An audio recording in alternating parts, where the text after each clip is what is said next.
Papa Dudut.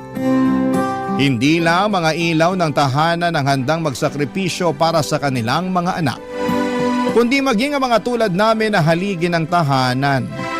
Kaya nga kahit mahirap mapalayo sa pamilya ay tinitiis ko ang lungkot, mabigyan lang na magandang kinabukasan ang aking anak na naiwan sa Pilipinas. Walang gabi bago ako matulog na hindi ko iniisip ang magiging buhay ng anak ko sa hinaharap. Sakaling wala akong ipong pera. Buti na lamang kahit papaano ay napapasaya ako ng programa ninyong Barangay Love Stories na madalas ko pong pinakikinggan online. Tapos isang araw ay naisip kong magpadala na lamang ng sulat sa inyong istasyon upang ibahagi ang aking kwento o Papa Dudut. Bago tayo pumunta doon, magpapakilala muna ako. Tawagin niyo na lamang ako sa pangalang J-Mark. 31 years old at isang OFW dito sa Taiwan. Bali factory worker ako rito at mag-iisang taon pa lamang ngayong 2025. Tubong Quezon City ako at nasa biyanang kong babae ang kaisa-isa kong anak. Mahirap na talaga ang pamilya namin noong araw. Hindi nga ako nakatungtong sa kolehiyo at hanggang high school lamang ang natapos ko. Sa kabila ng lahat, masipag ako at madiskarte sa buhay. Sa katunayan ay marami na akong negosyong pinasok pero lahat ay kulelat dahil nahihirapan akong palaguin ang puhunan ko. Siguro'y dahil wala akong sapat na kaalaman. Na-scam at inuutangan pero hindi binabayaran hanggang sa nakapasok at nagtrabaho na lamang ako bilang janitor. Papa Dudut, bunso ako sa 6 na magkakapatid at lahat ng mga kuya at ate ko ay may sarili na pong pamilya. Pareho na ring patay ang mga magulang namin. Kaya mag-isa na lamang akong namumuhay na mga panahong nakilala ko si Katrina, ang nanay ng anak ko. Sa isang online dating app kami nagkakilala taong 2023.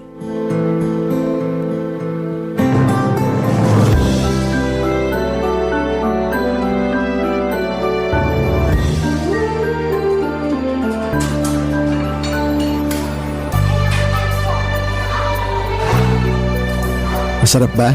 Sarap ng ano? Yung burger tsaka fries na sinasawsaw mo sa ice cream. Ay, oo naman! Favorite ko tong burger pero mas panalo tong fries na sinasawsaw sa ice cream. Ngayon ko lang nalaman na pwede pala tong gawing sawsawan. Sanay lang kasi ako sa ketchup eh. Kanya-kanyang trip lang naman yan. Madalas ginagawa ko rin yan pag naaalatan ako masyado sa fries nila.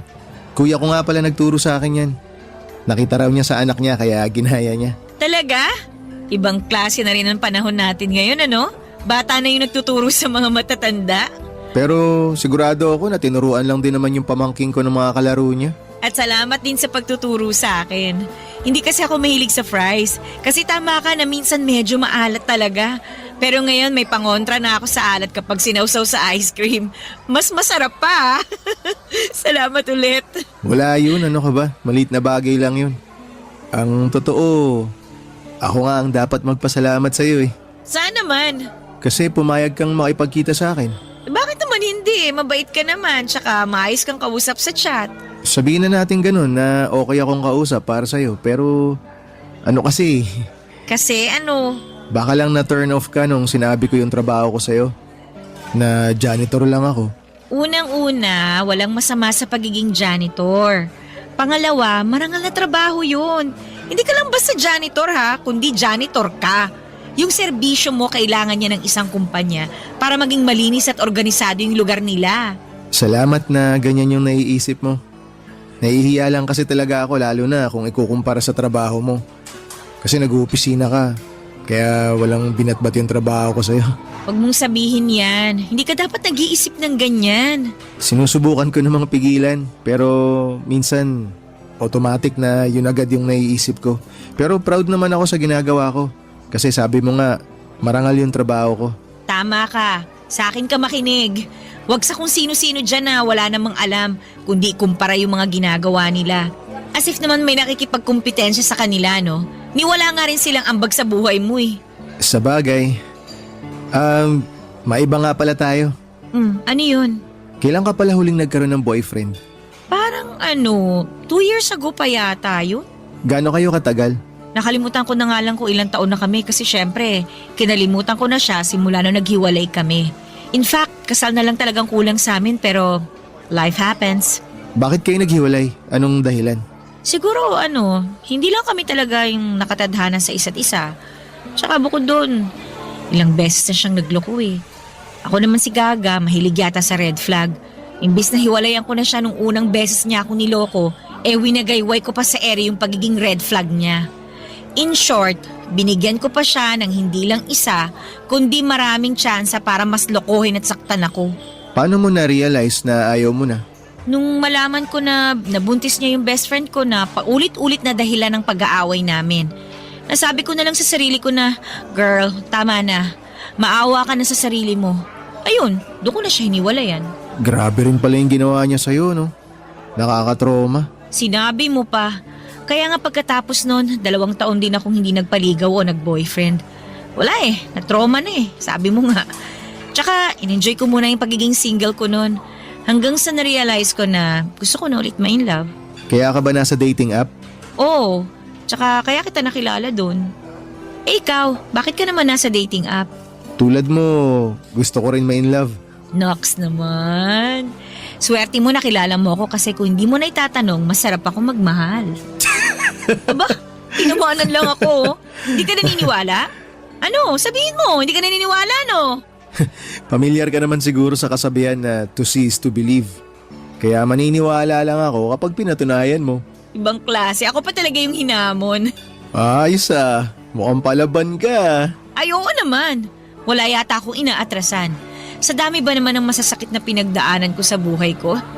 Sisiw na lang yung mga hamon mo. Kahit sino, lalabanan ko. Lang, baka isipin mo, napakako naman.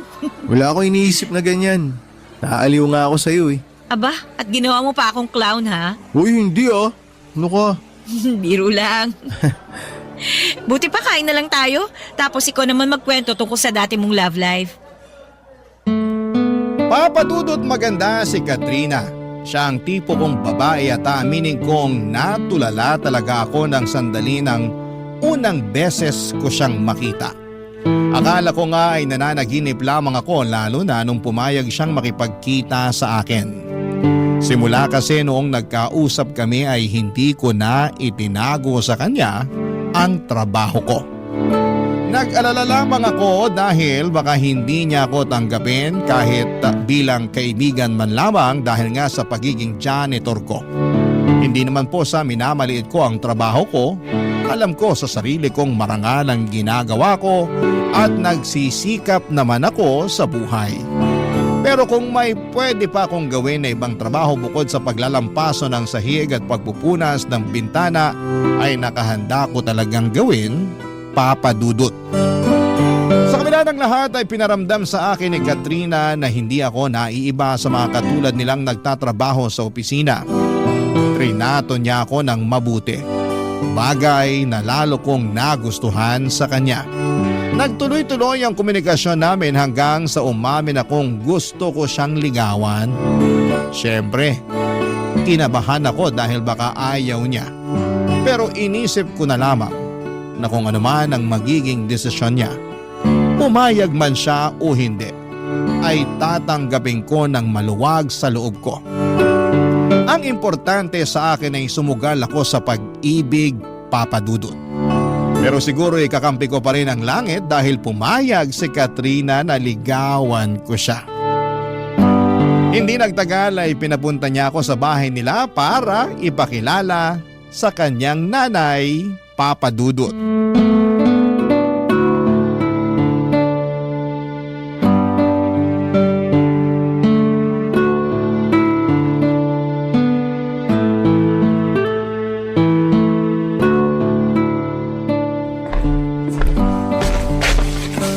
Oh, ito na ang special banana cue ko. Masarap yan. Mas masarap pa sa mga nabibili nyo dyan sa labas. Sige na, merienda muna kayo. Salamat po, Nay. Walang anuman. Teka, upo ako para makapagkwentuhan kami niyang messenger nyo. Ha? Sino pong messenger? Ha? Eh sino pa ba di yung kasama mo? Ako po? Ay oo, ikaw lang naman yung kasama ng anak ko rito sa bahay namin May iba pa ba? May iba pa ba na hindi ko nakikita? Wala na po. Yun naman pala Pero saan po galing yung messenger, Nay? Sa'yo! Sabi mo may paparating kang bisita. Yung messenger ng opisina nyo kamo, siya yun, di ba? Hindi na po natuloy yun. Tsaka hindi po messenger si J. Mark, Nay. Manliligaw ko po siya at pinapunta ko siya rito sa bahay para po makilala nyo. Ganun ba? Nako, sorry iho. Akala ko kasi ikaw yung messenger na kanina pa hinihintay ng anak ko. Ito naman kasing si Katrina hindi nagsabi na hindi na pala tuloy yung hinihintay niya. Napagkamalan ko pa tuloy itong manliligaw. Teka, tama ba yung narinig ko na sinabi mo? Na manliligaw ko po si J. Mark? Oo! Tama naman po. Pero bakit kayo sumisigaw, Nay? Nagulat lang kasi ako. Nagbago na ba ang taste mo sa lalaki? Po? Ano po bang pinagsasabi nyo? Ang alam ko kasing tipo mo yung maputi at saka makinis Kaso tong manliligaw mo hindi naman ganun kaputian. Tingnan mo ang itim-itim ng balat. Mukha pang dry. Parang hindi nasasayaran ng lotion. Sobra naman po kayo magsalita.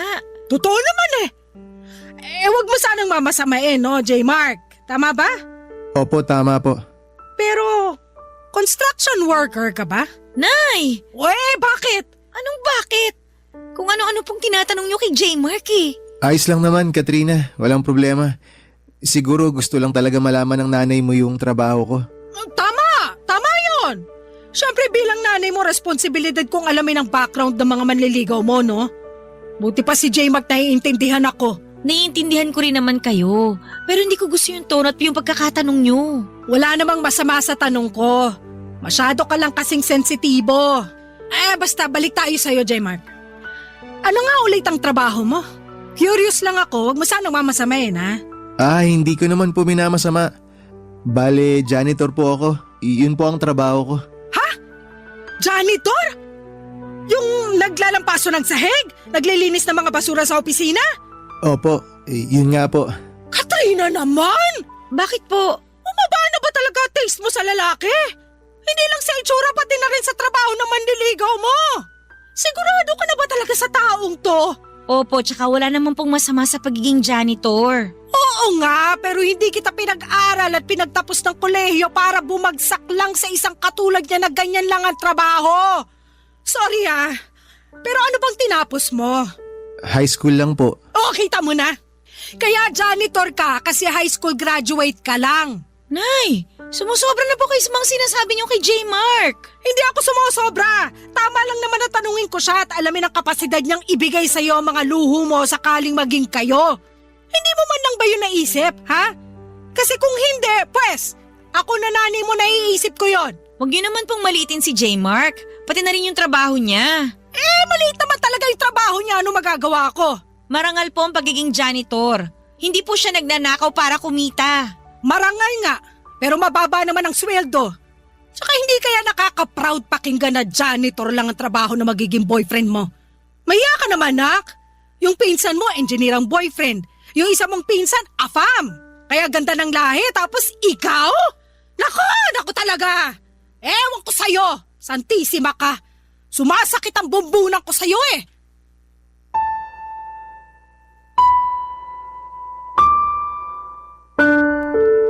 Papadudot matagal na simula nang nagka-girlfriend ako. Sa sobrang tagal na nga ay hindi ko na po maaalala. Nahihiya kasi akong makipag-date ng walang panggastos kaya hindi talaga ako pumapasok sa isang relasyon. Kaya nga inabala ko na lamang ang sarili ko sa pagtatrabaho habang nag-iipon. Pero dahil pamahal ng pamahal ang mga bilihin at paminsan-minsan ay nahihingan pa ako ng tulong ng mga kapatid ko ay nababawasan ang ipon ko. Kaya nga aaminin kong pinalaban ako ng husto sa mga sinabi ng nanay ni Katrina tungkol sa trabaho ko. Naisip ko kung kaya ko bang ibigay sa anak niya ang buhay na kinasanayan nito kung sumisweldo lamang ako ng sapat para sa akin. Papadudod para po akong binuhusan ng malamig na tubig ng mga panahong yon. Buti na lamang at nandun si Katrina para saluhin ako at ipagtanggol sa nanay niya. matapos niyang mapansin ang pananahimik ko pagkatapos ng pag-uusap namin. Barangay Love Stories. Barangay Love Stories. Papadudot pinanghinaan ako ng loob matapos akong pagsalitaan ng masasakit ng nanay ni Katrina. Bagaman nagsorry siya sa mga sinabi ng nanay niya sa akin ay napaisip pa rin po ako kung tama pa mang ipagpatuloy ko ang panliligaw sa kanya. Pero sa huli ay na-realize ko na mahal ko na si Katrina at matagal-tagal na rin simula nang pumasok ako sa isang relasyon. Kaya alam ko sa sarili ko na wala akong hindi kayang gawin para lamang mapatunayan sa nanay niya na karapat dapat ako para sa kanyang anak. Ipinagpatuloy ko ang panliligaw kay Katrina hanggang sa sinagot na nga niya ako. Hindi nagtagal ay naging kami at makalipas lamang ang 3 buwan ay nabuntis ko na si Katrina. Plano na sana naming bumukod pero nakiusap ang nanay ng girlfriend ko na doon na lamang muna sa bahay nila kami tumira para makapag-ipon ng pera at mabantayan at maalagaan niya ang kanyang anak. Sumang-ayon kami ni Katrina sa kahilingan ng nanay niya. Kahit na alam ko sa sarili ko na makakarinig na naman ako sa nanay niya ng mga masasakit na salita. At hindi nga ako nagkamali doon, papadudot.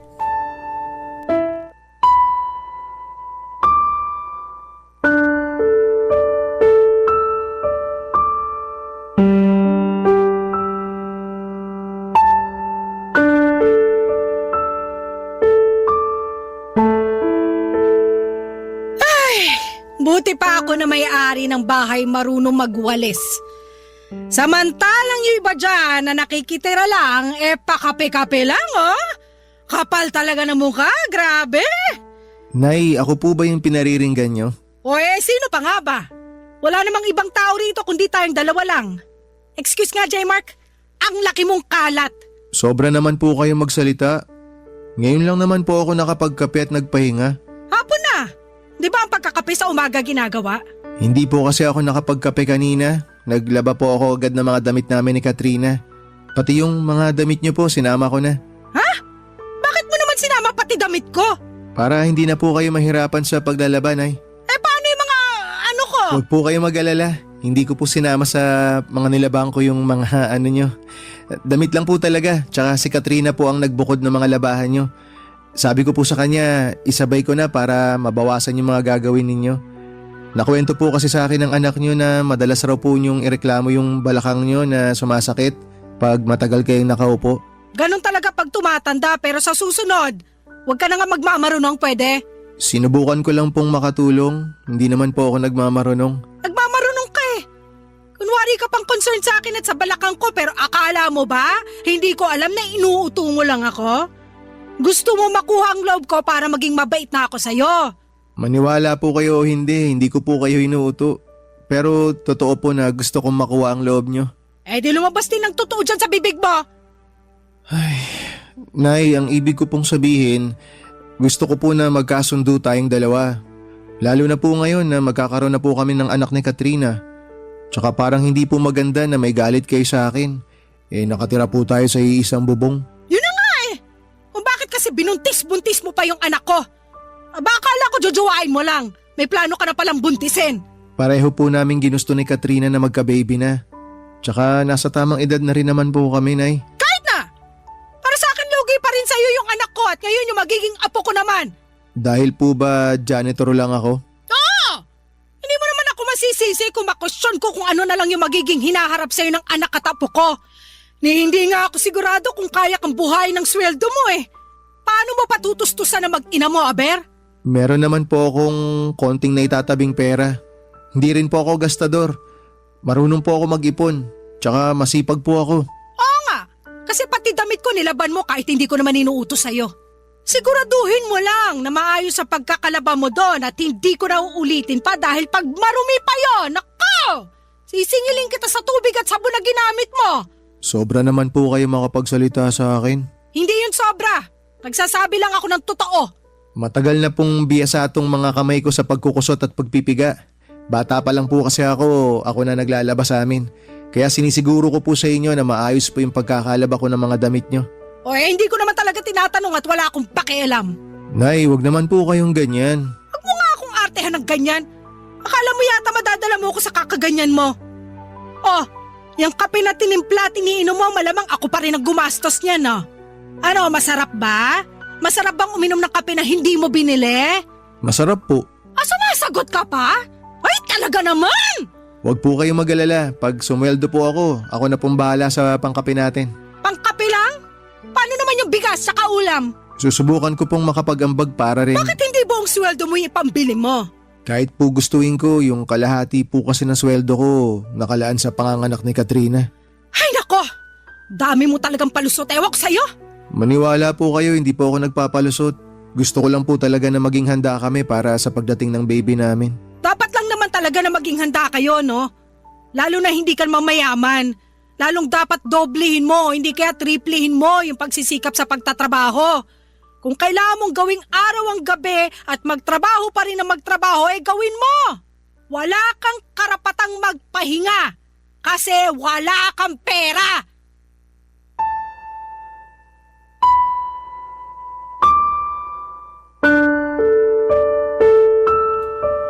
Papadudot kahit naman lalaki ako ay may damdamin pa rin ako na marunong masaktan. At yun ang eksaktong naramdaman ko matapos akong insultuhin at maliitin ang nanay ni Katrina. Kahit na gusto ko pang mga tuwiran, alam ko na wala ako sa lugar at baka pagmulan lamang yon ng malaking pagtatalo namin ng nanay ng kinakasama ko. Sa kabila ng lahat, binigyan lamang ako ng dahilan ng nanay ni Katrina upang lalong magsumikap sa buhay.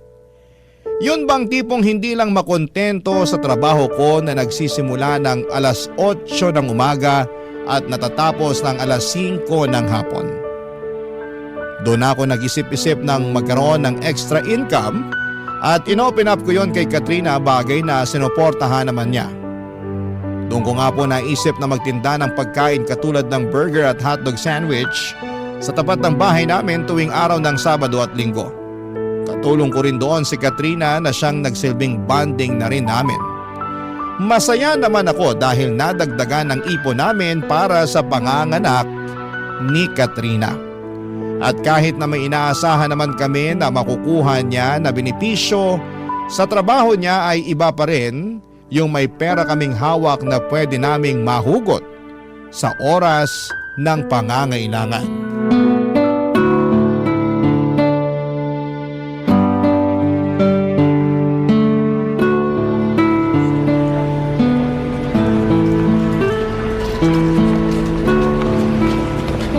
Wow! Sold out na naman yung burger at hotdog sandwich natin ah.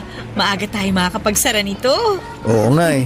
Dahil dyan pupunta ako sa palengke. Bibili ako ng mga rekado. Magluluto ako ng paborito mong ulam. Alin? Yung menudo? Oo, bakit? May iba ka pa bang gusto bukod sa menudo? Wala na eh. Gusto ko nung menudo mo kasi hindi masarap yung mga tinda dyan sa labasan. Kung hindi matabang, maalat. Tapos meron namang sobrang tamis. Ewan ko ba sa mga yan?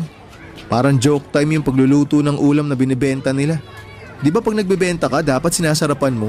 Mismo, pero sabi mo nga, ewan natin sa kanila. Pero maya-maya ka na umalis ha, maaga pa naman tsaka katatapos lang natin magtinda. Upo muna tayo rito tsaka magkwentuhan muna tayo. Gusto mo ng kape? Timpla kita? Wag na. Sabi kasi ng nanay mo, sa umaga raw dapat nagkakape. At nakinig ka naman kay nanay. Nagkakape pa rin naman ako sa hapon, di ko lang pinapakita. Kasi baka may masabi na naman siya. Tungkol sa bagay na yan, pagpasensyahan mo na si nanay ha. Menopause na kasi yun eh, kaya ganun lang tabas ang dila nun. Ewan ko ba naman sa nanay kung yun? Ayos lang sa akin yun. Nai-inspire nga ako pag pinagsasabihan niya ako ng ganun eh. Na-inspire ka na ano? Na magsikap ng gusto para sa pamilya natin. Oo, masakit yung iba niyang mga sinasabi pero naiisip ko lang na nanay pa rin siya eh. Siyempre gusto niya lang kung ano yung maganda para sa'yo. Tsaka pinangangaralan niya lang ako, yun ang tingin ko ah. Kaya nga imbis na magmukmok o magalit ako sa kanya dahil sa mga masasakit na sinasabi niya sa akin, iniisip ko na lang na yun yung paraan para mas mapalago ko pa yung sarili ko. Kaya mo ba naisip na mag-business ng hotdog sandwich at burger dito sa lugar natin tuwing Sabado at Linggo? Oo. Matagal ko na rin namang sinusubukan magnegosyo pero palaging inaalat eh. Laging minamalas. Ayun, kaya hindi nagtatagal. Oo, bakit naman? Ang iniisip ko na lang baka hindi para sa akin yung mga sinimulan kong negosyo. Kaya nag-concentrate na lang ako sa pagtatrabaho. Pero buti hindi ka pa rin sumusuko, no? Sumuko saan? Sa pagninegosyo? Oo. Naisipan mo pa rin na magtinda kahit na sabi mo nga minamalas ka. Siyempre, dapat subok lang tayo ng subok. Tsaka nasa isip ko, gusto ko kasi talagang magtagumpay. Lalo na tong negosyo na sinimulan natin. Malaki na yung pakinabang nito sa atin kung tutuusin. Extra income sabi nga ng nanay mo. Kung hihintayin ko lang kasi yung sweldo ko, kinsenas katapusan, hindi tayo makakaipon ng malaki-laki para sa paglabas ni baby, di ba? Naiintindihan ko naman na yun talaga yung gusto mong mangyari. Yung makaipon ng malaki. Pero sana, huwag mo pa rin masyadong pagurin yung sarili mo. Na-appreciate ko naman lahat ng pagsasakripisyo mo para sa pamilya natin. Pero huwag ka namang gigil masyado. Baka kasi kumapano ka eh. Kawawa naman kami na magiging anak natin. Walang mangyayari sa akin. Malakas kaya ako. Alam ko naman yun. Pero mabuti na rin yung nag-iingat. Tsaka dapat balanse lang ang lahat. Paano ba yung balanse? Ano, yun bang may oras ng trabaho pero syempre may oras din ng pahinga. Nagpapahinga naman ako ah. Huwag kang mag-alala. Hindi ko lang mapigilan kasi na nakikita ko na halos gawin mo ng araw yung gabi. Ang sipag-sipag mo kaya, wala akong masabi kundi napakaswerte ko talaga sa'yo. Yun lang din naman kasi ang maipagmamalaki ko eh, yung kasipagan ko. Hindi rin. Marami kang mabubuting bagay at katangian na pwede mong ipagmalaki. Una na dyan yung trabaho mo kasi marangal yun. Tsaka wala kang tinatapakang tao. Tsaka hindi ka naman tatagal ng halos 5 taon doon sa pinapasukan mo kung hindi maayos ang serbisyo mo. Totoo rin naman yan. Hindi talaga nila ako madaling mapapalitan kung tutuusin kasi maayos naman ako magtrabaho. Kaya nga dapat mong ipagmalaki yun. Yung mga janitor kasi namin sa office, nako, sandali lang. As in, 1 o 2 buwan, ibang mukha na kagad yung makikita namin. Hindi raw kasi maayos magtrabaho. Tsaka madalas inirereklamo ng mga boss, kaya tinatanggal sila sa trabaho. Pero para sa akin, kahit ano pa yung trabaho mo, basta marangal yan. Dapat minamahal mo ng husto, lalo na sa hirap ng buhay ngayon. Tama. Yung trabaho mo kasi, yan ang sumusuporta at bumubuhay sa pamilya mo. Kaya dapat lang na mahalin at irespeto mo.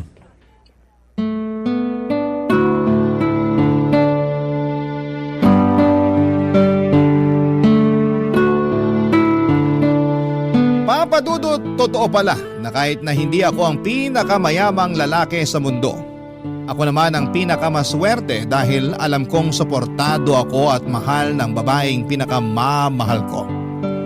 Iba sa pakiramdam.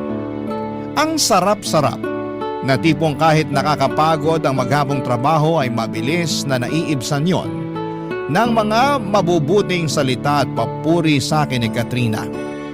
Simula kasi pagkabata ay hindi ko naranasan sa mga magulang ko ang bagay na yon. Lagi kasi silang nanunumbat at nagagalit. Lalo na dahil sobrang hirap lang ng buhay namin noong araw. Kaya nga Papa Dudut, pinangako ko sa sarili ko na sakaling magkaroon ako ng mga anak ay hindi ko sasabihin ang lahat ng masasakit na salita na sinabi nila sa amin. Yun bang tipong sinisisi nila kami sa kasalanan daw namin kaya kami mahirap. Kaya nga lalo akong magsisikap upang pagdating ng araw Papa Dudut ay maibigay ko sa mga anak namin ni Katrina ang mas komportable at mas maayos na buhay na karapat dapat lang na makamtan nila. Papa Dudut. Barangay Love Stories. Barangay Love Stories. Papa Dudut, habang ipinagbubuntis ni Katrina ang baby namin ay sinubo kami ng kapalaran.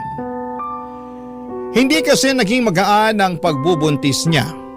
Sa katunayan, noong tumungtong sa 3 hanggang 4 na buwan ng kanyang tiyan, ay ilang beses siyang dinugo at isinugod sa ospital. Kaya takot na takot kami, Papa Dudut, para sa kaligtasan ng anak namin. Doon na kami nag-decide na huminto si Katrina sa pagtatrabaho para mas maalagaan niya ang kanyang pagbubuntis. Siyempre nakarinig na naman ako noon kay nanay na dapat ko raw mas pagsikapan ang pagtatrabaho kasi wala nang hanap buhay ang anak niya. Alam ko naman yon, pero hindi ko pa rin mapigilang masaktan sa trabaho or sa pagtrato niya sa akin. At ma-pressure lalo at mas nadagdagan ang gastusin namin, tapos ako na lang mga nagtatrabaho ng mga panahong yon. Pero imbes na panghinaan ng loob ay nagsumikap ako lalo sa buhay. Hindi nagtagal ay pinanganak ni Katrina ang aming anak na lalaki na malusog kahit na kulang pa ito sa buwan o premature papadudot.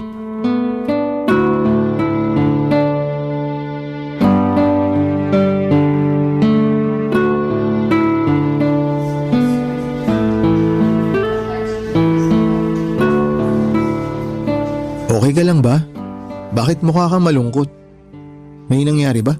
Wala naman. Pero naisip ko lang kung kailan kaya natin may uuwi sa bahay si baby. Sabi ni Doc, mga ilang araw pa raw nilang kailangan obserbahan si baby. Para daw sigurado tayo na walang problema pag inuwi natin siya. Sana lumaban yung anak natin, no? Sa totoo lang, naniniwala ako na lalaban siya para sa atin. Ay, alam mo, naisip ko kasalanan ko kung bakit nagkaganon ang baby natin eh. Bakit mo naman naisip yan? Pakiramdam ko kasi hindi sapat yung pag-aalaga at pag-iingat na ginawa ko. Hindi totoo yan. Nag-resign ka nga sa trabaho para mas maalagaan mo yung pagbubuntis mo di ba? Oo, pero hindi ko kagad ginawa eh. Sana nung una pa lang nag-resign na ako para mas natutukan ko yung pagbubuntis ko. Naniniwala ako na ginawa mo, na ginawa natin lahat ng paraan para mabantayan at maalagaan sa sinapupunan mo si baby. Kaya wag mo nang sisihin yung sarili mo sa nangyari. Tsaka naipanganak mo naman ng maayos yung baby natin eh. Kailangan lang talaga siyang i-monitor ng mga doktor para masiguro yung kaligtasan niya. Salamat kasi gumaan naman yung loob ko sa sinabi mo. Ay, Bakit parang ikaw naman yata ang nalungkot? masaya naman talaga ako pero medyo nalulungkot lang kasi sinisisi mo yung sarili mo dahil sa nangyari. Huwag ka nang malungkot. Sabi mo nga ginawa ko naman lahat para maalagaan si baby, di ba? Oo, At kasama kita doon kaya hindi ko nasisisihin ang sarili ko. yan ang pinakamagandang isipin. Mas pagtuunan na lang natin ng pansin yung paggaling mo para makalabas na kayo rito ni baby sa ospital. Excited na nga ako umuwi sa bahay eh. Ako rin, gustong gusto ko na kayong iuwi. Pero pag hindi nangyari yon, ikaw nang bahala sa anak natin ha. Uy, anong pinagsasabi mo dyan? Wala naman. Gusto ko lang mangako ka sa akin na kahit anong mangyari, mawala man ako o ano, hindi mo pa rin pababayaan yung anak natin. Hindi ka mawawala. Bakit ka naman mawawala? Ewan ko. Basta bigla na lang pumasok sa isip ko eh. Hindi ako naniniwala na bigla mo na lang naisip yan. Ano ba talagang problema? Ay, sorry. Ano ka ba? Huwag ka mag-sorry. Ang pinakamaganda na gawin mo, ikalma mo yung isip mo. Tsaka pagtuunan mo ng pansin yung paggaling mo. Mapapanatag lang ako kung mangangako ka sa akin. Mangangako na ano? Naaalagaan mo yung anak natin kahit na anong mangyari. Siyempre kahit naman talaga anong mangyari, aalagaan ko yung baby natin eh. Hinding-hindi ko siya pababayaan. Pati ikaw, hindi rin kita pababayaan. Magsisikap ako ng gusto para maitaguyod ko yung pamilya natin. Salamat, J-Mark ha. O ano, okay na. Nangako na ako ha. Dapat ikaw rin mangako ka sa akin. O ano naman ang ipapangako ko? Na magpapagaling ka. Naaalagaan mo yung sarili mo para lumakas ka. Para sa amin ang anak mo. Kasi marami pa akong pangarap kasama kayo ng baby natin. Hindi ko kakayanin kung may isa sa inyo mawala sa akin. Walang mawawala sa amin, no? Pareho yata kaming warrior ng anak mo. Ikaw ba naman nanay eh? Sigurado warrior talaga yung anak mo. Thank you sa pag-aalaga sa amin ng baby natin. Simula pa lang nung nagkakilala tayo at nalaman nating magkakaanak tayo. Thank you talaga. Mas pinagaan mo yung pagbubuntis ko. Hindi mo kailangan ipagpasalamat sa akin yun kasi masaya ako na alagaan ka. At ngayon, responsibilidad ko na yun bilang padre de pamilya. Kaya asahan mo na gagawin ko ang lahat para maalagaan kayong dalawa ni baby. Pangako yan. Ang swerte-swerte ko talaga sa'yo. Tama talaga yung desisyon ko na tanggapin yung panliligaw mo at sagutin ka. Alam ko na kasi na magiging mabuting tatay ka sa anak natin eh. Salamat at naisip mo yan. Sa totoo lang, matagal ko na rin talagang pangarap maging tatay. At ngayon natupad na. Tinupad mo yung pangarap ko. Tinupad mo rin naman yung pangarap ko na maging nanay sa anak natin kaya salamat talaga. O siya, ituloy na lang natin tong mahabang usapan na to. Basta ang pinakagawin mo, magpagaling ka. Ha? Pagka nakalabas na kayo rito ni baby, kung pwede, pasyal tayo sa beach. Gusto ko yan. Alam ko talaga na gustong gusto mong pumunta sa beach, kaya tutuparin natin yan. Kasama ang baby natin.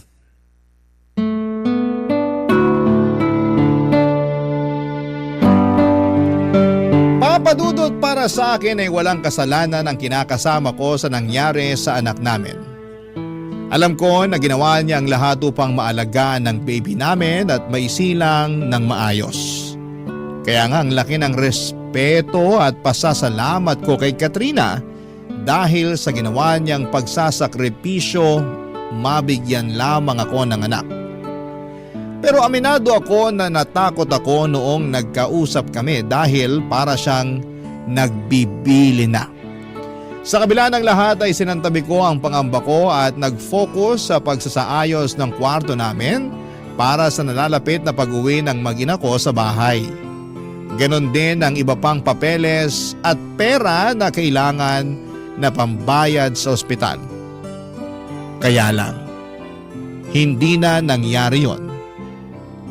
Dahil makalipas lang ang isang araw ay nag-50-50 si Katrina bago siya binawian ng buhay.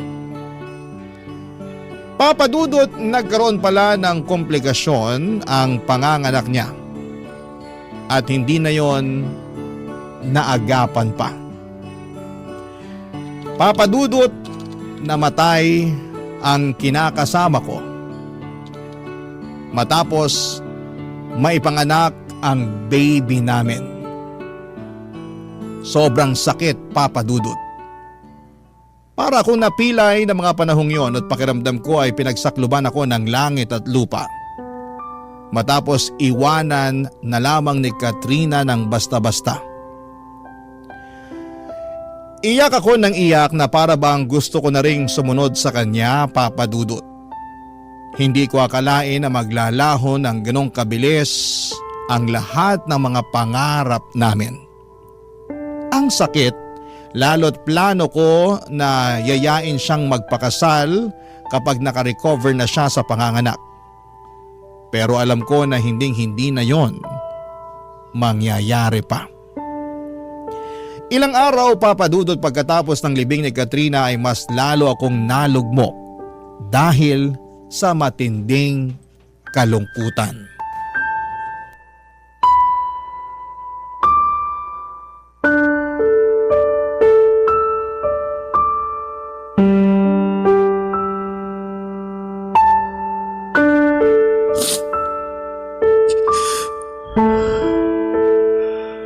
Ang daya mo naman, Katrina.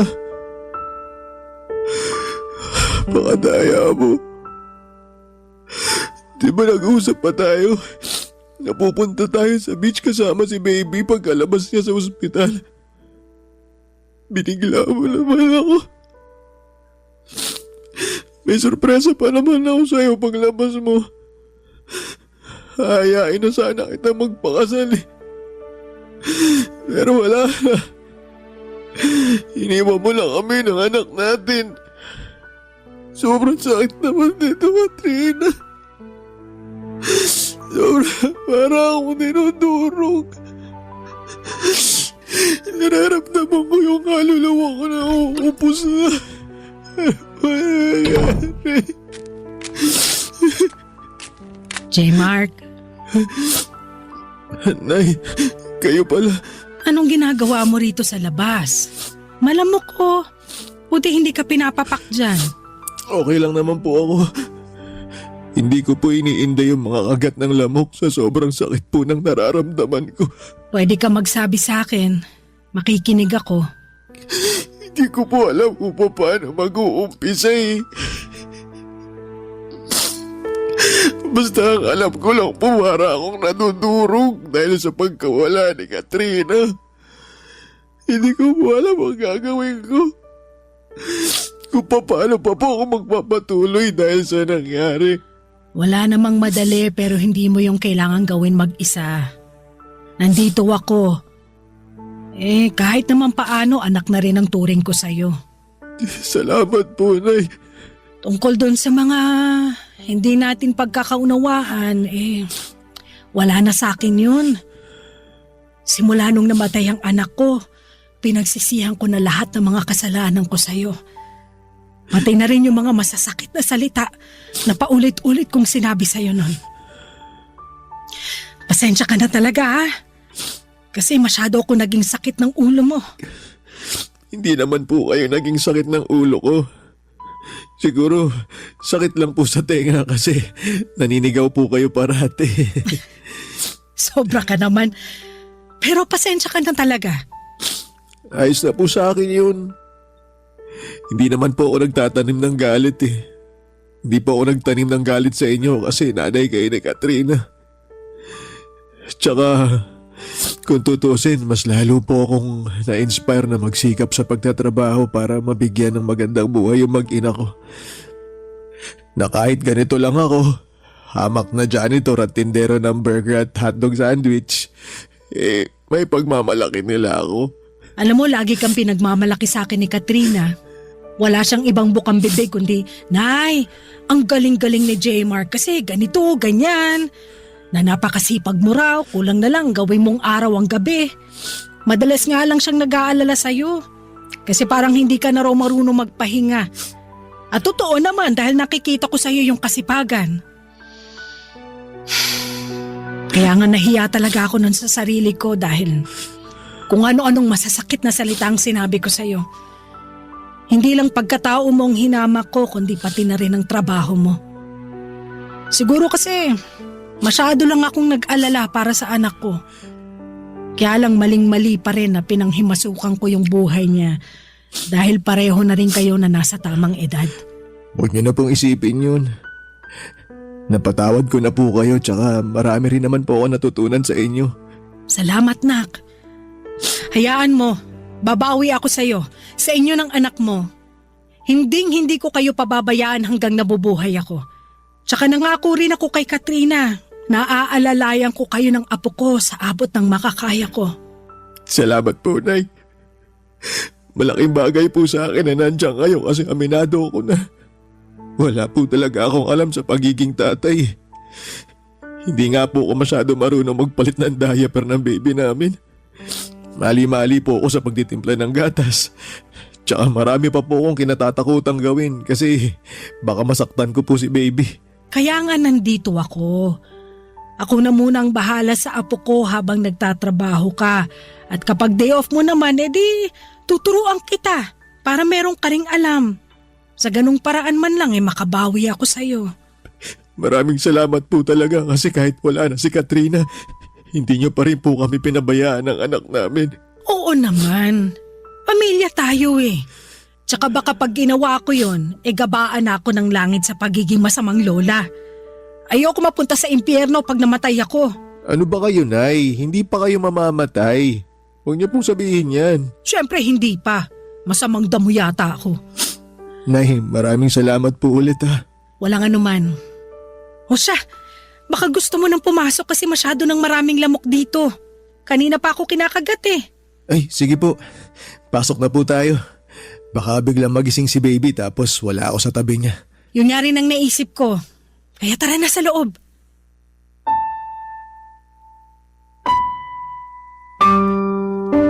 Papadudot malaking bagay sa akin na inalalayan ako ng nanay ni Katrina para makapagtrabaho pa rin at magawa ng maayos ang tungkulin ko bilang tatay sa anak namin. Kung ako lang kasi ay baka mahirapan ako lalo na at kailangan din ako ng baby namin. Mga ilang buwan ko rin na inaral ng husto lahat ng turo sa akin ni nanay mula sa pagpapadede kay baby, pagpapalit ng diaper, pagpapaligo hanggang sa pagpapadighay. At isa lamang ang masasabi ko. Lahat yon ay hindi madali. Kaya nga kahanga-hanga ang mga ilaw ng tahanan mula sa pagbubuntis nila, panganganak at pag-aalaga sa kanilang baby. Papa Dudut, hindi nagtagal ay may kumatok na opportunity sa akin na magtrabaho abroad kaya sinunggaban ko na kaagad. Ang plano ko lang ay tapusin ang 3 taon kong kontrata rito upang makapag-ipon ng pera na pangnegosyo sa Pilipinas, tapos ay uuwi na ako para makasama ko na ang baby ko. Nangako naman sa akin si nanay na babantayan niya at alagaan ang anak ko hanggang makauwi ako. Kasama niya sa bahay nila sa Quezon City ang pinsang babae ni Katrina na binibigyan ko na lamang ng allowance para meron ding panggastos. Kahit na mahirap mapalayo sa anak ko, ay wala kong hindi kayang gawin. Mabigyan ko lamang siya ng magandang buhay sa hinaharap. Nasa bawat patak ng aking pawis at luha dito sa ibang bansa ay inspirasyon ko siya. At dala-dala ko sa puso ko ang pangako sa nanay niya na aalagaan siya at itataguyod hanggang sa aking huling hininga. Alam ko kung nasaan man si Katrina ngayon ay proud na proud siya sa akin dahil kinakaya kong magpatuloy kahit na mahirap simula nang mawala siya. Hanggang dito na lamang po ang sulat ko, Papa Dudut. Maraming salamat sakaling mapili po ninyong i-ere ang storya ng buhay ko. Sana'y marami akong na-inspire na mga kabarangay natin sa kwentong ibinahagi ko. More power and God bless sa Barangay Love Stories. Ang inyong kapuso at kabarangay forever, J. Mart. Dear Papa Dudut, ako nga pala si Rosie, 25 years old, isang babaeng pinaasa at patuloy na umaasa. Nakilala ko sa isang dating app si Dom, 40 years old na siya, maganda ang tindigan niya at malakas talaga ang appeal. Kaya naman mabilis din lamang akong na-fall sa kanya, Papa Dudut. Halos 1 buwan kaming nag-usap online bago kami nag-decide na magkita na. Pinaghandaan ko yon, Papa Dudut, bumili ako ng magandang damit at sapatos. Napabili na rin ako ng mahahaling pabango. Nagpa-facial ako at nagpakulay pa ng buhok ko. Ganon ako kainteresado kay Dom. Alam kong masyado pang maaga noon para malaman kung siya na talaga ang nakatakda para sa akin. Pero gusto ko siya na talaga, Papa Dudut. Kaya nga ako na rin ang gumawa ng paraan para hindi na siya bumitaw sa akin. 1 beses pa lamang ako nagkaroon ng karelasyon at masasabi kong ibang-iba. Si Dom, Papa Dudut. Ibang naramdaman kong kilig sa kanya. Kaya naman siniguro ko na liligawan ako ni Dom kapag nakita niya ako sa unang date namin. Nagpa-late nga ako ng dating para kunwari ay may grand entrance. Sa labas pa lamang ay nasilayan ko na siya.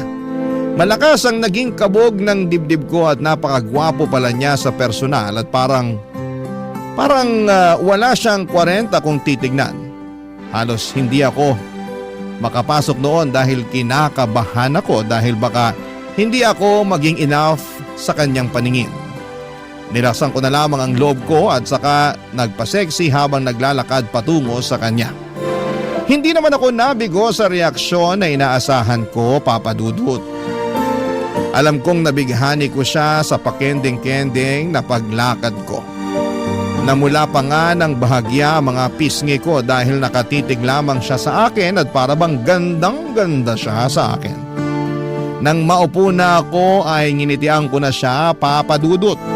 Halos hindi ako makatingin sa kanya ng diretsyo dahil nakatitig lamang siya sa akin.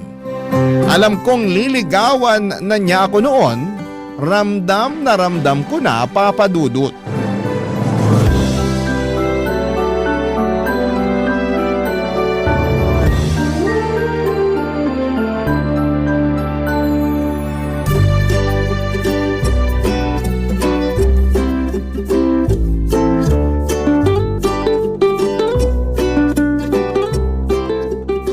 Tumal na yun ah. Kanina pa walang customer. Dapat ganitong oras, dagsana mga tao. Ganun talaga. Di lahat ng araw mabenta tayo. Meron talaga yung ganito, walang katao-tao. Wala na ngang katao-tao, pati boses mo wala rin kabuhay-buhay. Malungkot kasi ako. May nangyari ba? Meron. Ayoko nga sana mag-duty pero di naman pwede. Pwede kang magkwento sa akin para kahit paano gumaan naman yung loob mo. Ay, di niya na kasi ako kinakausap eh. Ha? Sino? Sino pa ba? E di yung kinukwento ko sa'yo nung nakaraan. Yung lalaki na nakilala ko sa clan. Yun ba? Akala ko di na kayo nag-uusap nun. Sabi mo pa nga nakakatamad siyang kausapin, di ba? Oo, nung una. Pero mali pala ako. Buti na lang nireplyan ko pa rin yung text niya. Binigyan ko ng chance na makilala siya ng husto. Pero sabi mo hindi ka na niya kinakausap, di ba? Oo. Kailan pa? Nagsimula nung isang araw tapos hanggang ngayon. Tinadtad ko na nga siya ng text eh. Sinubukan ko ring tawagan pero cannot be reached naman. Hindi ko naman alam kung anong rason kasi okay naman kami tuwing nag-uusap kami. Yung totoo, in love na nga ata ako sa kanya eh. Patay tayo dyan. Baka naman naramdaman niyang in love ka na sa kanya kaya di na siya nagparamdam. Ganun ba yun? Minsan, oo. Siya kaya yung una nagsabi sa akin na gusto niya ako. Tapos sabi ko di pa ako ready ulit makipagrelasyon kasi nga kakabreak ko pa lang si ex-boyfriend ko. Nakwento ko yun sa'yo ah. Oo, iyak ka pa nga ng iyak sa akin nun. Ang pangit ko ba ng mga oras na yun? Hindi naman, sakto lang. Grabe ka naman sa akin. Kaibigan ba talaga kita? Oo, kaya nga sinasabi ko lang yung totoo. Ay, nako, ang prangka mo kahit lalaki ka. Wag mo nang ibayin yung usapan. Anong sabi niya nung sinabi mo hindi ka pa ready makipagrelasyon ulit? Willing to wait daw siya. Pero hindi nawala yung sweetness niya. Yung pagiging caring at thoughtful kagaya nung una. Kaya na-inlove na rin ako. Sinabi mo ba yan sa kanya? Sasabihin ko pa lang sana kaso hindi na nagre-reply eh. Tapos hindi ko na matawagan number niya. Palagay mo, may nangyari kayang masama sa kanya? Hindi ko alam pero palagay ko niloko ka lang niya. Hindi totoo na in love siya sa'yo. Talaga? Bakit naman niya gagawin yun eh wala naman siyang mapapala sa akin? Hindi ko alam pero malay mo, ginawa ka lang niyang pampalipas oras. Tapos nung nagsawa na siya, di ka na niya nireplyan. Nagkita na ba kayo? Hindi pa. 2 linggo pa lang naman kami nag-uusap eh. 2 linggo pa lang naman pala. Makaka-move on ka rin doon. Paano eh mahal ko na nga siya. OA man kung tutuusin pero kahit na sandali pa lang kami nag-uusap at hindi naging kami, broken hearted na ako. Hirap sa'yo, dali mong magtiwala sa mga lalaking nakaka-text mo. Mabait kasi sila sa akin at alam mo naman type ko 'di ba? Sweet, caring, thoughtful. Kaya lang kayong mga lalaki talaga sa una lang kayo magaling eh. Oh, wag mong latin. Okay sige, pwera sa'yo. Saka sa mga tatay natin. Pero yung iba ganun na lahat. Ay, pakiramdam ko tuloy. Magkakasakit ako kasi broken hearted ako. Kung totoong mahal ka niya at kung para kayo sa isa't isa, babalik yun. Pag hindi, hayaan mo na lang siya. Sana nga ganun lang kadali yun.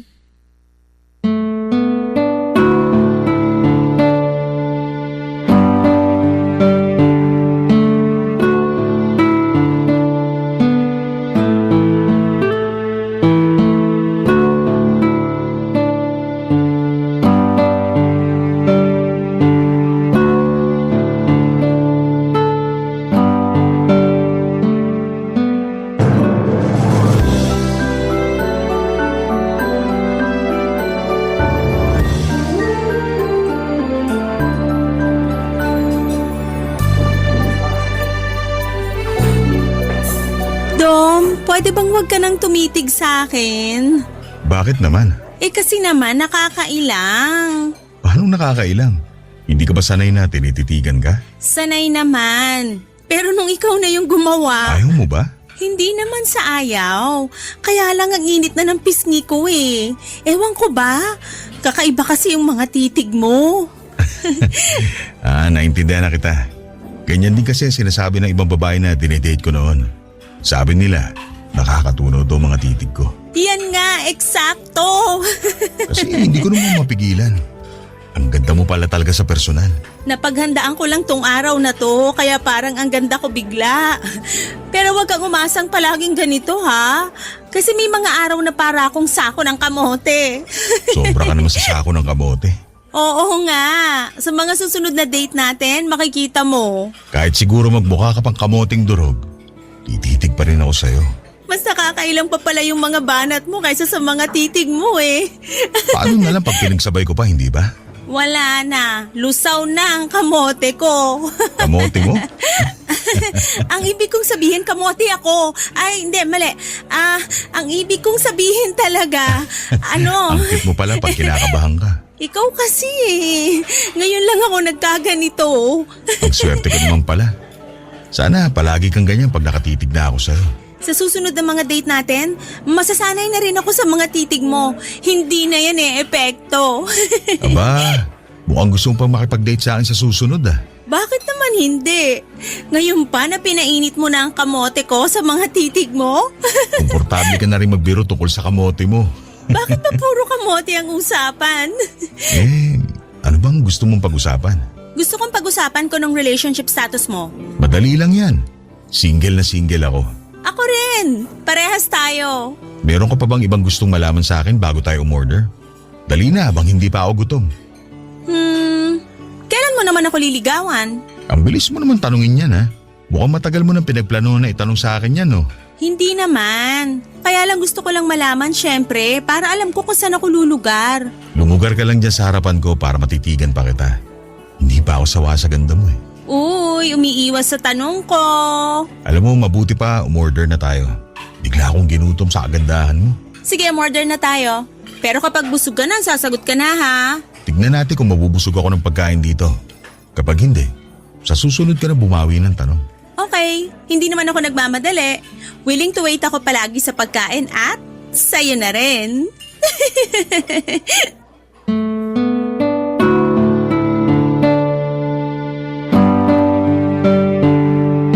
Dinaan ko na lamang sa biro ang huling sinabi ko bago tawagin ni Dom ang waiter para umorder, Papa Dudut.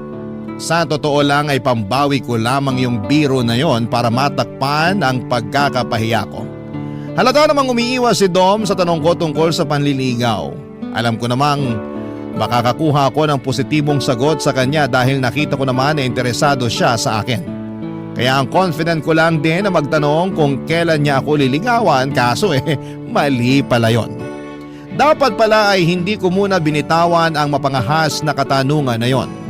Nagkunwari na lang ako na okay ako at nakipagkwentuhan na lamang sa kanya sa ibang bagay. Ako na rin mismo ang naglihi sa usapang ligawan dahil masaya ang date na yon pero alam kong may kulang. Panay ang tanong ko kung may balak pa ba akong ligawan ni Dom. Yun na bang huling date namin? Inasahan kong hindi na niya ako aayain pa na mag-date dahil hindi naman niya ako sinabihan kung niligawan niya ako. Pero makalipas ang 1 linggo ay inaya ulit niya akong mag-date. Nagkaroon muli ako ng pag-asa kahit papaano. Pero hindi na ako nagtanong pang muli, Papa Dudut. Hahayaan ko siyang magkusang magsabi sa akin na nililigawan na niya ako. Nakailang dates na rin kami pero bigo akong marinig sa kanya kung niligawan ba niya ako o hindi. Nangangati na akong tanungin sa kanya kung ano ba kaming dalawa. At doon ko nga napatunayan na sa hirap palang maging babae talaga, Papa Dudut. Hindi ka makapagtanong kung ano ang namamagitan sa inyong dalawa dahil napapangunahan ka ng hiya. Pero alam kong kailangan ko ng alamin bago pa ako mahulog sa kanya ng mas malalim. Sa sumunod na date namin ay naglakas ako ng loob na magtanong sa kanyang muli, Papa Dudut.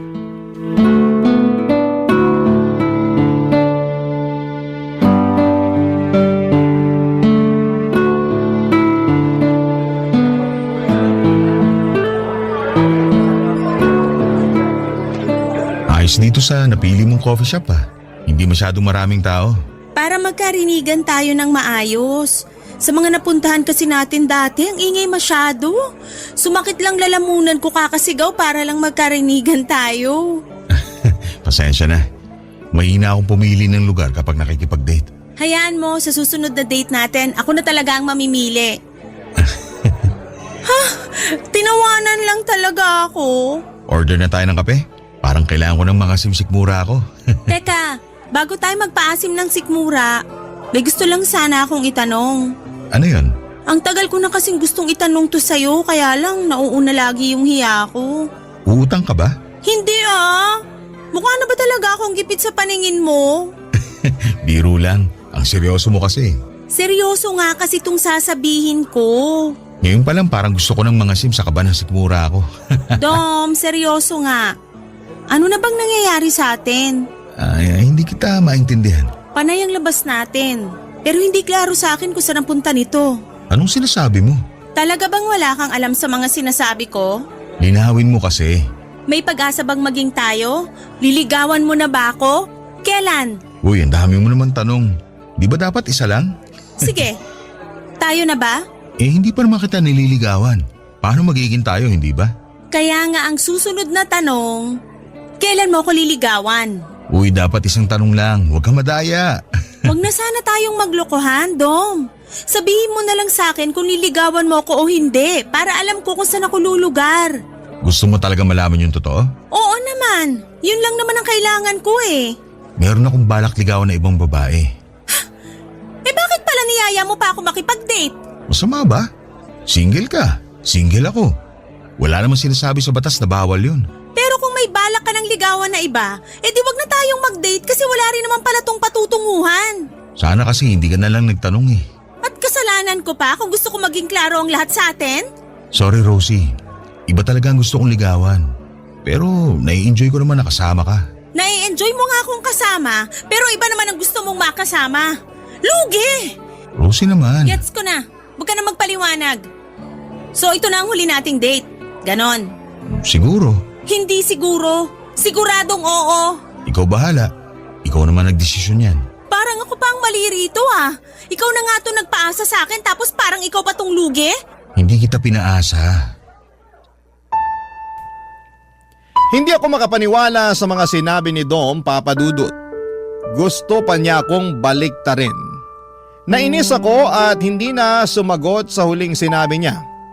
Hindi raw niya ako pinapaasa? Ganon ba siya kasama? Matapos ang ilang gabi naming paglalandian, ilang buwan din niya akong hinarot at ilang gabi rin akong napuyat para mabenta ko ang sarili ko sa kanya para maligawan na niya ako sa wakas.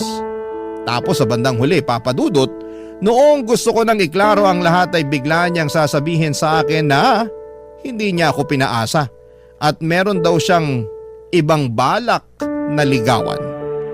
Hindi na ako nakatiis, umalis na ako kaagad sa coffee shop na yon at hinabol niya ako hanggang sa labas. Kinumbinsi niya ako na ituloy natin ang pagkakape dahil sayang naman daw ang pinuntan namin doon. Kaya lang ay nawala na ako ng gana. Agad kong pinara ang taxi na dumaan at walang kimong iniwan siya. Papa Dudut, nahirapan akong mag-move on kay Dom. Hindi ko siya blinak sa social media kahit ang kanyang cellphone number. Alam kong merong parte pa rin sa puso ko na gusto kong marinig sa kanya na ako ang pipiliin niyang ligawan. Pero matapos nga ang pag-uusap naming dalawa ay hindi na siya muling nagparamdam pa sa akin. Doon ako mas lalong nasaktan dahil alam kong hindi niya ako gusto talaga, Papa Dudut. Sa pagdaan ng mga araw ay sinikap kong makalimot sa kanya at ang hirap pala talagang mag-move on kahit na wala kayong nasimulan. Kasi lagi kang aasa sa closure kung saan ka ba nagkulang. Kung bakit hindi kanya nagawang piliin kahit na harap-harapan ka namang nagpakita sa kanya ng interes. Ano pa bang kulang sa akin? Yon ang naging madalas na tanong ko sa sarili ko habang hindi pa kaya ng puso ko. Nakalimutan siya matapos niyang magpaasa sa akin. Barangay Love Stories. Barangay Love Stories. Mahirap man, Papa Dudut, pero tiniis kong hindi magparamdam kay Dom. Kahit miss ko na siya. Alam kong marupok ako sa kanya, malaking tulong na nga rin na hindi na siya tuluyang nagparamdam sa akin para mabilis ako makaiwas na maging marupok. Sa pagdaan pa ng mga araw ay may mga sumubok na manligaw sa akin. Hinayaan ko naman sila na patunayan ang mga sarili nila. Pero parang may kulang, Papa Dudut. Parang hindi naman ako masaya sa piling nila. Tuwing nakakasama ko ang mga ibang manliligaw ko ay parang lagi ko lang na ikukumpara na mas masaya noong kasama ko si Dom at kami ang nagde-date. Kaya wala ring napuntahan ang mga panliligaw nila sa akin at binasid ko na lamang sila kesa mapaasa ko lang sa wala. Talagang si Dom ang gusto ko pa rin. Pero klaro na sa akin na hindi niya ako gusto. Hanggang isang araw, nagulat na lamang ako nang biglang tumawag si Dom sa akin. Hindi ko sinagot dahil naunahan ako ng kaba na humalo pa sa kilig. Ibang panginginig ko noon at hindi ko alam kung sasagutin ko ba o hindi. Pero mas nangibabaw ang kagustuhan kong muling marinig ang boses niya. Nang sinagot ko ay nagpanggap akong busy at hindi na siya naaalala pa. Hanggang sa bigla niya akong inayang mag-date dahil na-miss daw niya ako. Lihim akong kinilig sa sinabi niya, Papa Dudut. Inaisip ko na baka may chance na kaming dalawa. Kaya nung inaya niya akong mag-date ay hindi ako agad nakatanggi. Nag-date muli kami sa coffee shop kung saan kami naudlot. Baka naman sa pagkakataong yun ay matuloy na maayos ang coffee date naming dalawa, Papa Dudut.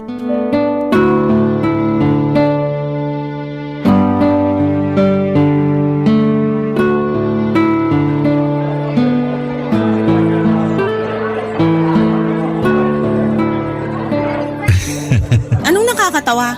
Parang kailan lang nandito tayo sa coffee shop na to, nagtatalo. Kasalanan mo kasi. Oh, tawa lang uli. Hindi lang ako makapaniwala na mabibigyan mo ulit ako ng second chance. Naglakas loob lang talaga akong tawagan ka. Kahit na pakiwari ko, hindi ka pa natatauhan. Hindi pa nga. Pasalamat ka na lang talaga. Thank you ah. Ang tibay ng helmet mo.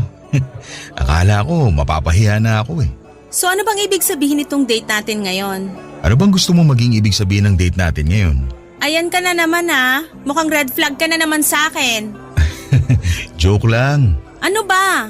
Gusto kong malaman kung mag-aaksaya ba ako uli ng oras sa'yo o may pagbabago na ba sa feelings mo para sa akin? Hindi naman nagbago ang feelings ko para sa'yo. Gusto pa rin naman kita. Pero hindi ako ang niligawan mo. At nagsisi nga ako na ibang babae ang pinili ko. Anong ibig mong sabihin? Binasted ako nung nililigawan ko. Kaya pala ginagawa mo akong rebound ngayon. Uy, hindi ah. Nung binasted niya ako, doon ko napagtanto na ikaw talagang tamang babae para sa akin. Hindi ka rebound. Gusto na talaga kitang ligawan ngayon. Nagkamali lang ako noon. Ganun din yun. Kasi kung hindi ka naman binasted nung babaeng yon, hindi mo na uli ako lalapitan. Hindi mo ako maiisipan na tawagan uli. Hindi totoo yan. Ang tagal ko nang gustong tawagan ka. Nauunahan lang ako lagi ng hiya. Saka nalilito ako sa inyong dalawa dati. Nung iniwan mo ako rito sa coffee shop na to, parang nasaktan ako. Gusto sana kitang tawagan nung gabi na yun pero ramdam ko galit ka pa rin sa akin. Talagang galit ako sa'yo. Pinaasa mo ako eh. Hindi kita pinaasa. Huwag mo na akong i-gaslight. Hindi ko alam ang ibig sabihin yan. At kung ano man ang ibig sabihin yan, wala akong pakialam kasi hindi ako ganyan. Hindi mo nga alam ang ibig sabihin ng gaslight tapos aangal ka na hindi ka ganun? Ang labo mo. Ayoko na nga maging malabo. Kaya nga sinasabi ko na sa'yo ngayon, pwede ba akong manligaw sa'yo? Sigurado ka na ba? Oo naman. Baka isang araw bigla mong ibabalita sa akin na liligawan mo na uli yung babaeng yon. Hindi na mangyayari yon. Ayoko na ron. Hindi niya deserve ang pagmamahal ko. Sa'yo lang to dapat. Alam mo talaga kung paano ako mahuhuli eh. Effective pa rin pala ang charm ko sa'yo ha.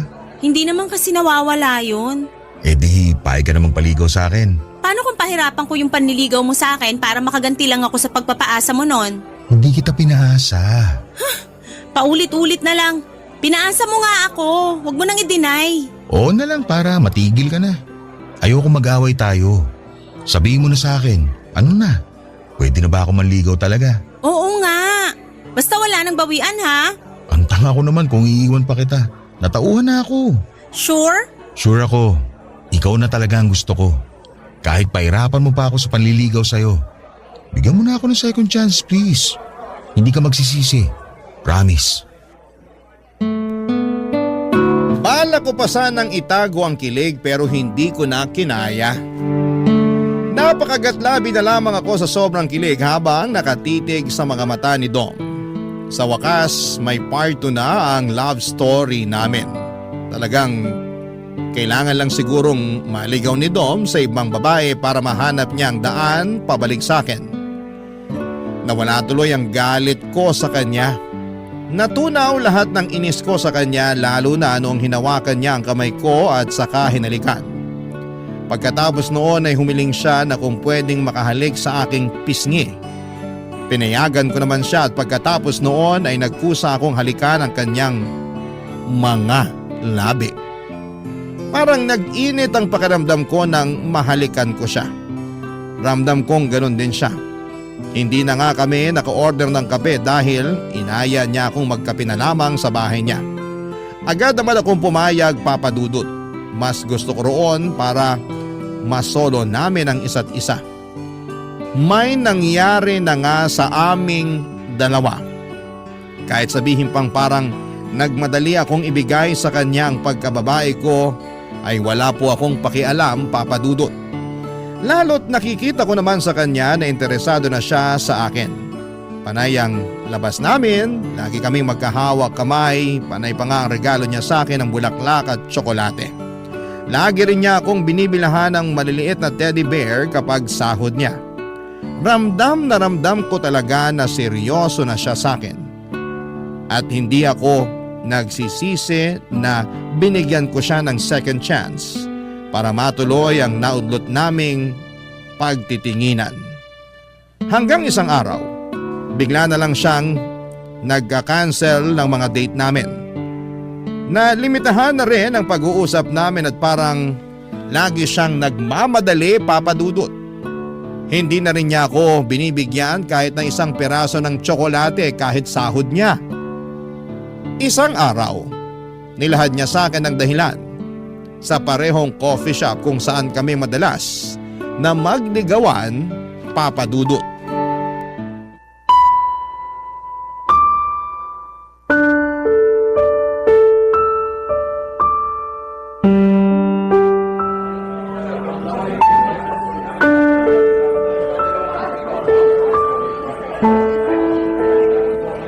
Mabuti naman at pumayag ka na makipagkita sa akin. Nakakatampo ka na ah. Pasensya ka na talaga, Rosie. Okay ka lang ba? Oo naman. Okay pa ba tayo? Oo. Bakit biglang nabulol? Nabigla lang ako sa tanong mo. Ako nga tong nabibigla sa mga reaksyon mo eh. May problema ba tayo? Wala naman. Naging busy lang talaga ako. Dati ka pa naman busy, pero nagagawa mo pa rin akong pansinin. Ngayon parang wala na ako sa'yo eh. Kung hindi pa ako magagalit sa chat, hindi ka pa magre-reply sa akin. Hindi ko naman kasi madalas hawak ang cellphone ko ngayon. Ang dami mong dahilan. Sumasagot lang kasi ako sa tanong mo. Alam kong may problema, kahit ilang beses ka pang mag-deny sa akin. Wala nga. Dom, please. Huwag mo naman akong hayaan na mag-overthink lagi. Hindi na ako makakonsentrate sa trabaho ko dahil lagi kong iniisip kung may problema tayo. Paulit-ulit naman, Rosie. Sabi ngang wala. Umorder ka na nga lang ng kape para makauwi na ako. At ngayon nagmamadali ka naman. Ilang linggo ka nang hindi nakikipagkita tapos ngayon parang gusto mo na ako agad itaboy? Hindi kita tinataboy. Ayoko lang gabihin sa daan kasi matraffic ngayon. Biyernes pa naman. Kailan ba hindi naging matraffic sa Manila? Ayusin mo naman yung dahilan mo. Ano ba gusto mong marinig sa akin ha? Nakakairita na eh. Yung totoo. Ano Dom? Ayaw mo na ba sa akin? May gusto ka na bang ligawan na iba? Wala akong ibang gustong ligawan. Pero paano ko? Itutuloy mo pa rin ba yung panliligaw sa akin? Ay, nako. Bumuntong hininga pa talaga. Ayaw mo nang manligaw sa akin? Nahihirapan ka na bang mapasagot ako? Kasi kung naiinip ka na, pwede na kitang sagutin ngayon. Hindi mo kailangan gawin. Mabuti na lang din at nabanggit mo yan kasi parang gusto ko munang ihinto panliligaw ko sa'yo. Ano? Parang hindi pa itong tamang oras para manligaw ako. Mabuti na lang talaga at hindi mo pa ako sinagot. Baka kasi gusto mo nang manligaw sa iba. Katulad ng ginawa mo sa akin noon. Hindi ganun ang sitwasyon ngayon. Naisip ko lang na hindi ko pa kaya na magkaroon ng karelasyon. Bakit biglang nagbago ang desisyon mo? Imposibleng walang third party to.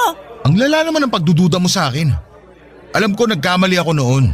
Pero hindi na ako umulit manligaw ng iba habang naliligaw ako sa'yo. Ano ngang dahilan kung bakit naisip mo bigla na hindi ka pa pwedeng makipagrelasyon? Kasi limited lang ang budget ko. Ano ba namang rason yan? Hindi naman kita nare-require na gastusan ako. Pwede namang manligaw kahit wala ng tsokolate, teddy bear o bulaklak. Sapat na sa akin yung magkape lang tayo at magkasama. Kahit nga kape medyo tagilid eh. Kailangan kong mag-ipon kasi bala kong bumili ng bahay at lupa sa probinsya namin. Para may matira naman ng mga magulang ko. Kung ganun, susuportahan naman kita dyan. Pwedeng pansamantala, ako muna ang gagastos sa mga date natin. Wala kang ilalabas kahit ano. Kahit sa bahay mo lang tayo mag-date palagi para hindi ka na mamasahe palabas. Ako nang bahala. Wala pa naman ako masyadong responsibilidad sa pamilya ko kaya okay pa na ikaw muna ang pagkagastusan ko. Hindi mo kailangan gawin yan.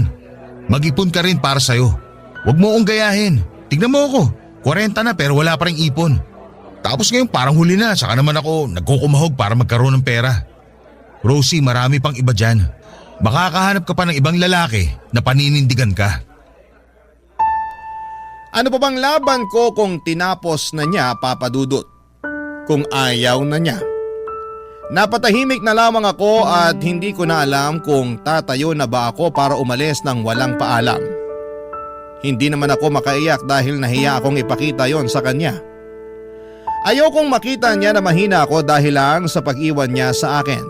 Hinawakan niya ang kamay ko at sinabing gusto niya talaga ako pero kailangan niyang gumawa ng sakripisyo para sa pamilya niya.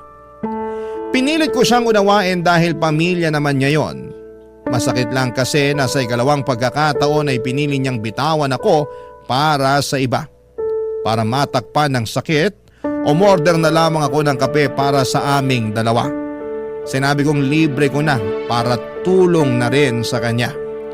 Hindi naman siya pumalag, Papa Dudut. Iyon ang huling kape naming dalawa.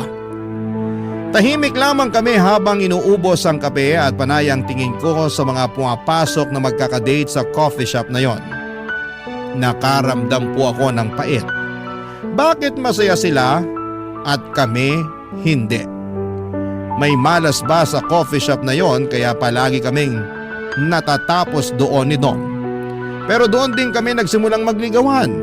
Naging masaya rin kami habang nasa coffee shop na yon. Hindi ko dapat sisihin ang lugar. Dapat kong sisihin ang sarili ko na umasa kay Dom na sa ikalawang pagkakataon ay forever na kami. Mali pa rin pala talaga. Hindi ko na inubos ang kape at nagpaalam na ako kay Dom. Naiwan si Dom sa coffee shop na yon, tumayo na lamang ako at walang lingong lumabas. Barangay Love Stories. Barangay Love Stories. Papa Dudut, mas naging mahirap ang pag-move on ko dahil na-experience ko na kung paano magmahal si Dom. Matagal kaming nagligawan kaya ang tagal bago ko natanggap na tapos na kami bago pa man kami makapagsimula. Lahat ginawa ko para lamang hindi siya isipin pero bigo ako. Hindi ko alam kung nagayuma ba niya ako para mahumaling ako ng ganon sa kanya. Panay ang iyak ko sa tuwing sasapit ng gabi at matatapos ang pagpapanggap ko buong araw. Hindi ako okay at tanggap ko yon. Panay ang dasal ko na sana'y matapos na lahat ng nararamdaman ko para kay Dom. Pero natagalan bago ako sumapit doon. Ilang buwan na ang lumipas pero hindi pa rin ako handa at ang puso ko nakalimutan siya, Papa Dudut. Alam kong siya pa rin pero wala na akong magagawa kundi tuluyan na siyang bitawan. Sa pagdaan pa ng mga araw, medyo gumaan naman kahit papaano ang nararamdaman ko.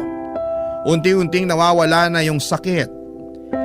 Nakakayanan ko na rin sa wakas at nabawasan na ang mga gabing umiiyak ako.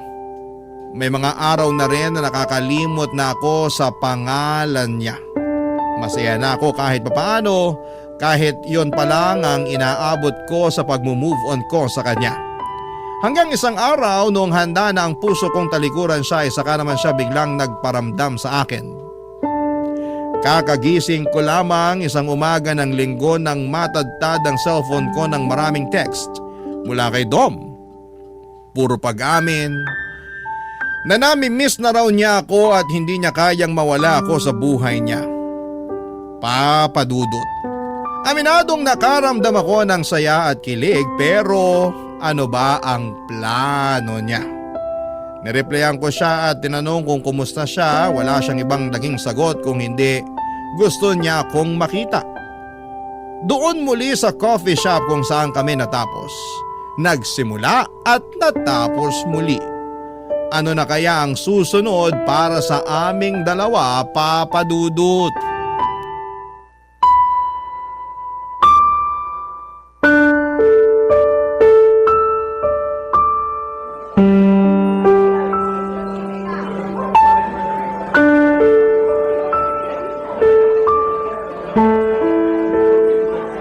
Diretsahan na. Bakit bigla mong tatadtarin ng mga text yung cellphone ko? Masama ba? Masama talaga. Tinapos mo na tayo, di ba? Dapat hindi ka na nagpaparamdam pa. Oo, pero… Pero gusto mo uli akong paasahin. May third eye ka ba? Kasi parang ramdam mo ko eh.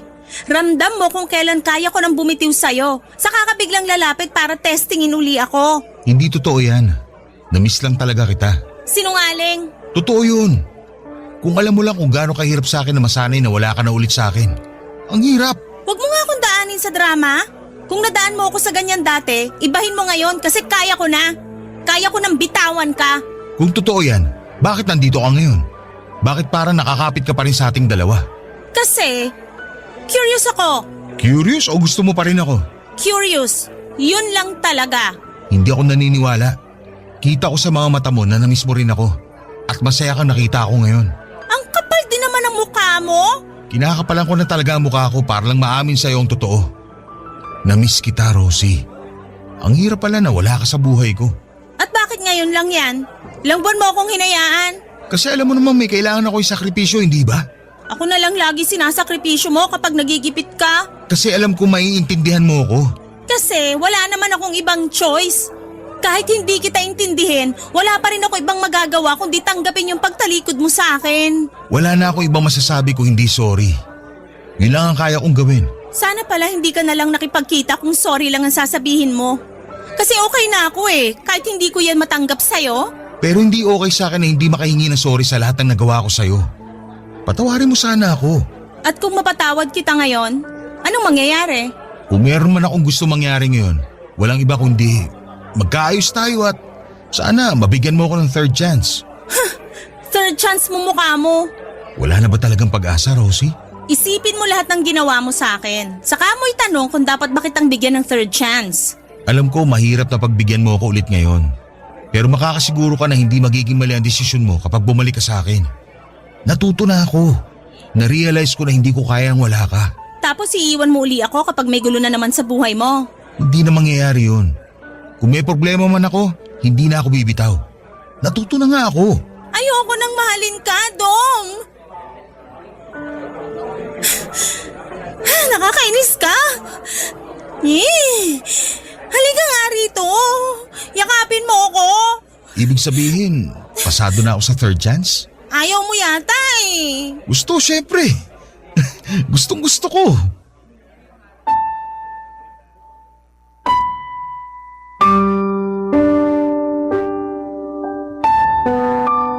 Napaiyak na lamang ako nang lapitan ako ni Dom para iyakapin.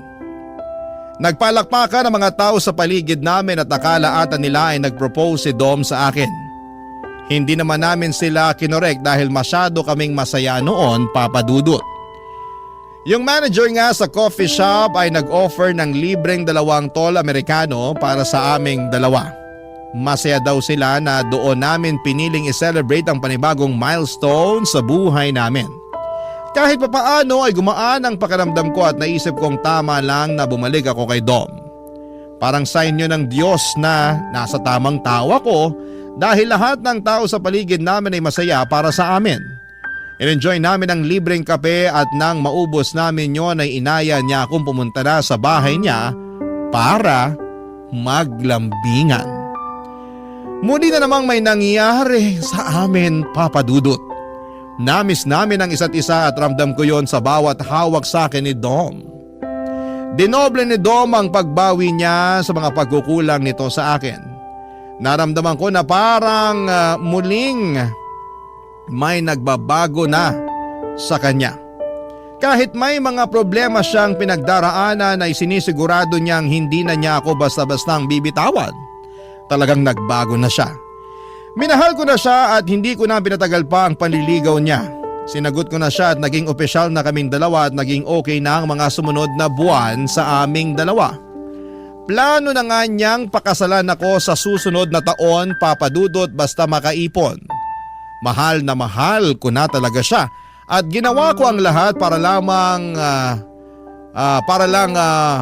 manghinayang siyang iwanan ako kung sakali man. Wala na akong ibang lalaking gustong makasama kundi siya lamang, Papa Dudut. Ilang beses akong nagdarasal sa buong araw para lamang magpasalamat dahil binalik niya sa akin si Dom. At nang sumapit nga ang 3rd monthsary namin, inaya ko siyang mag-date muli sa coffee shop na paborito namin, kung saan nagsimula ang lahat, Papa Dudut.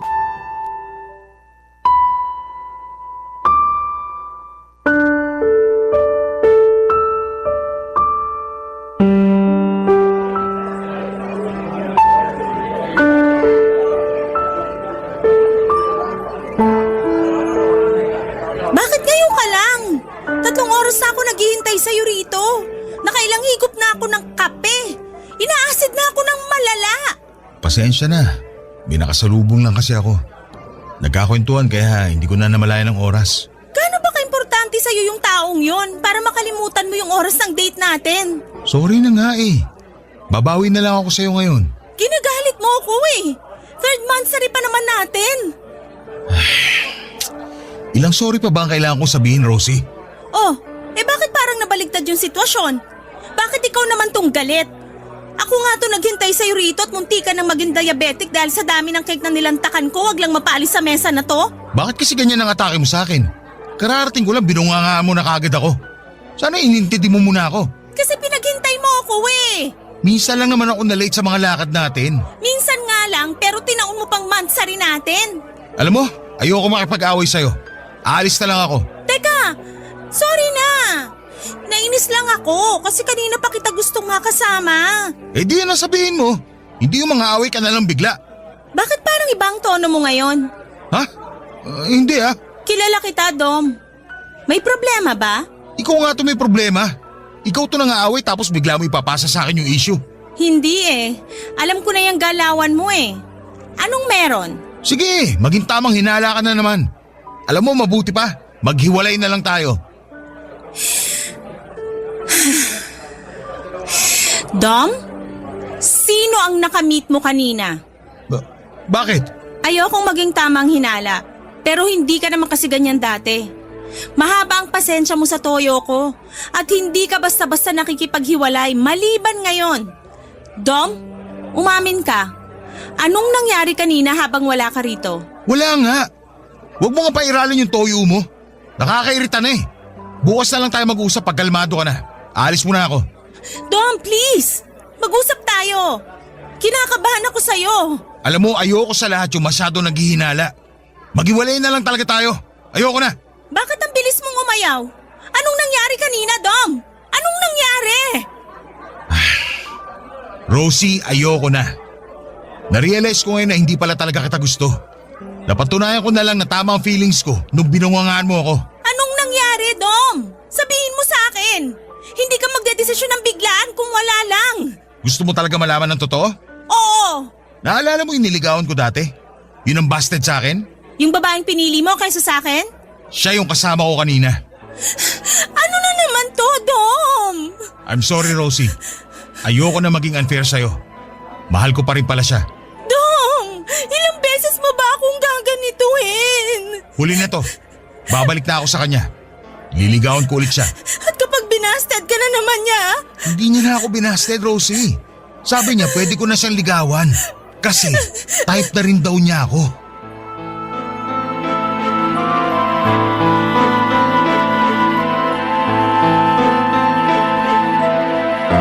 Para akong tanga na napatitig lamang sa masayang mukha ni Dom. Ganon lang ba yon, Papa Dudut? Kapag naisipan niyang bumalik sa iba, ako naman ang bibitawan niya at ako naman ang kawawa. Ako na naman ang sinakripisyo niya. Aalis, babalik, aalis, babalik, aalis, at hindi na magbabalik. Ang pangit ng pattern naming dalawa, aminin kong parte ako ng kasalanan kung bakit siya umaabuso ng ganon sa akin. Dahil alam niyang patay na patay ako sa kanya at kahit na anong mangyari ay babalikan ko siya. Kapag naisipan niyang kumatok ulit. Pero hindi na sa pagkakataong yon. Ayoko na. Hindi na tama. Wala akong ibang naramdaman kundi galit ng mga oras na yon. Kinuha ko ang kapeng nasa mesa, tumayo ako at sakay binuhos yon sa ulo niya. Pasalamat siya at malamig na ang kape at nang hinayang ako na sana ay pinainit ko muna yon bago ko ibinuhos sa kanya, makaganti lamang. Nagpalakpakan ng mga tao na nakarinig ng usapan namin. Sa unang pagkakataon ay nagkaroon ako ng lakas ng loob na magpatuloy na lumabas na sa coffee shop na yon at sa buhay ni Dom. Hindi na ako muling naging marupok sa kanya kahit noong isang beses na muli siyang humingi ng chance dahil nalaman niyang pinaasa lang pala siya ng babaeng yon. Napangisi na lamang ako at least ay naramdaman niya ang nararamdaman ko sa mga pagpapaasa niya sa akin noon. Hindi ko na siya nireplyan at tuluyan ko na siyang blinak sa lahat ng social media niya at cellphone number na rin. Natanggap ko nang ganun talaga siya at tinanggal ko na siya sa sarili ko sa katoksikan niya. Sa ngayon ay masayang-masaya ako na natauhan na sa wakas sa paghabol ko sa maling pagmamahal at maling tao. Natagalan lang bago ako makarating doon pero ang pinakaimportante ay nagawa ko naman, Papa Dudut, at hindi na ako uulit pa. Maraming salamat po, Papa Dudut, sa pagbasa ng aking liham. Tagahanga talaga ako ng inyong #1 radio station at #1 radio show sa Barangay Love Stories sa Barangay LS 97.1. Ang inyong forever kapuso at kabarangay, Rosie.